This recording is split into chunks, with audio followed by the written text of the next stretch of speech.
ልሰራ ነውና ኩፍታ ለሐም ስጋ ማለት ነው። ሽንኩርት እንደዚህ አዘጋጅቻለሁ። ከዛ እንደዚህ ጠብሻለሁ። ስጋውን እንደዚህ ጠብሼ አሁን እዚህ ጋር ነጭ ሩዝ ጥጃለሁ። አሁን አወጣዋለሁ። እንደዚህ ጠብሼዋለሁ ኩፍታውን ማለት ነው። ከዛ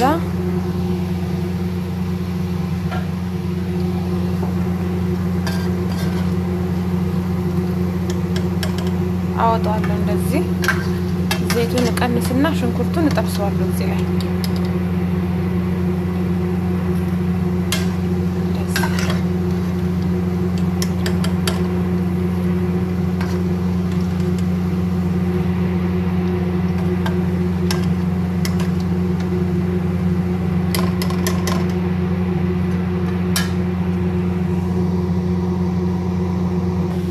ሽንኩርቴን እንደዚህ ጥብስ አድርጌዋለሁ።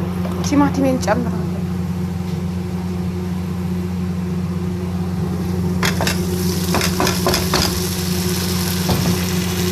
ከዛ ጥብስ አደርገዋለሁ። በዚህ ጥብስ እስከሚበስል ድረስ እዘጋዋለሁ።